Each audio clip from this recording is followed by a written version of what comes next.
Assalamualaikum teman-teman. Di video ini aku akan menceritakan secara lengkap pengalaman operasi sinusitis dan septoplasti atau yang disebabkan karena tulang hidung bengkok, di mana pembayarannya itu gratis alias ditanggung full oleh BPJS.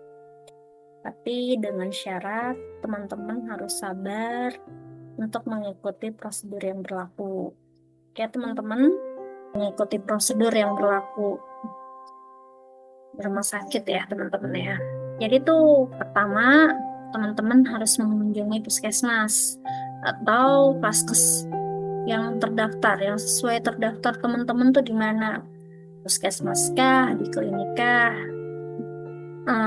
Kalau sebelumnya teman-teman belum mempunyai riwayat di puskesmas, biasanya teman-teman harus berobat dulu tuh, berobat konsultasi sama dokternya, teman ceritakan apa aja tuh keluhan yang teman-teman rasakan.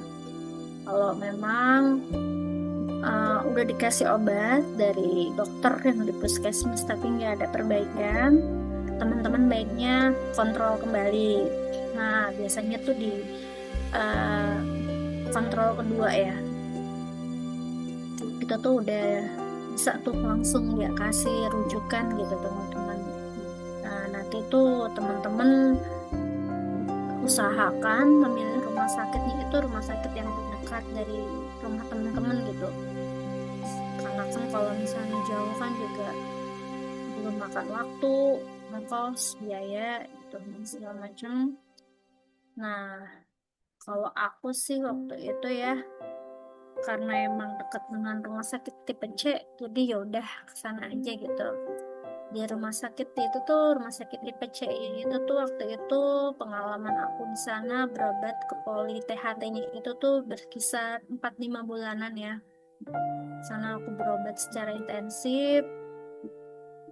Pertama tuh dikasihnya obat apa namanya tuh, obat antibiotik atau antivirus, terus obat tuh sejenis racikan. Terus pas kedatangan kedua itu dikasih obat semprot, tapi yang sayangnya itu obat semprotnya itu ditebus di luar gitu teman-teman, nggak tercover mungkin karena emang dana plafon dari BPJS-nya itu ke rumah sakit tipenya tuh tipe C-nya itu berbeda gitu dengan rumah sakit yang agak besar.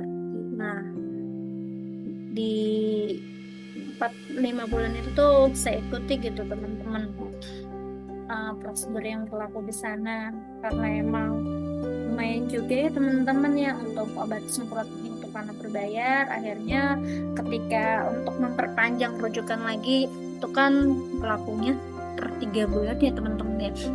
Berarti ya benar, pasien keempat itu rujukan yang kedua kalinya saya mau datang lagi, saya minta ubah sama apa namanya dokter di puskesmas untuk pindah ke rumah sakit lain gitu. Nah, di sana tuh saya kasih pilihan, akhirnya saya memilih rumah sakit tipe B yang agak besar. Nah, di rumah sakit tipe B ini baru langsung gitu ya, berobat di sana tuh saya malah langsung dirujuk gitu teman-teman, karena emang alatnya emang fasilitasnya belum lengkap gitu teman-teman. Tapi untuk obat sih saya dikasih obat waktu itu tuh, seingat saya dikasih obat semprot ya teman-teman. Obat semprot itu 2 macam, Famis sama Iliadin. Nah, dari situ tuh dokter juga merujuk, masih 3 pilihan rumah sakit tuh, 2 rumah sakit, para rumah sakit RSCM, Persahabatan, atau rumah sakit mana gitu. Terus saya pilihnya rumah sakit yang di daerah Jakarta Pusat, karena sebelumnya waktu tahun 2012 saya juga pernah ada riwayat berobat di sana, jadi saya mau terusin lanjutin ke sana gitu teman-teman. Nah, udah dapat surat rujukan ya di rumah sakit tipe A yang saya maksud di Jakarta Pusat tersebut. Di situ tuh saya juga temuan ketiga keempat gitu ya teman-teman, akhirnya dokter menyarankan saya untuk dilakukan tindakan operasi, karena sebagaimana diketahui itu diagnosanya itu itu, makanya saya sering kambuh-kambuhan, ada rhinosinusitis. Ini karena disebabkan dari alergi dingin.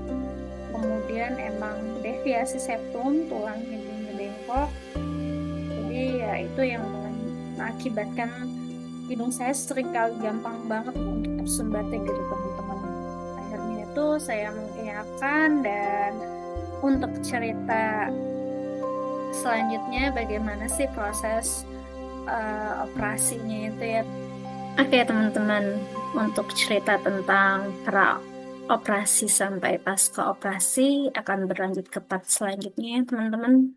Jadi buat teman-teman yang punya gejala penyakitnya mirip sama seperti aku, sering banget gitu ya, hidungnya tersumbat, sering pusing-pusing, bahkan sampai ke mata, ke leher itu nggak enak.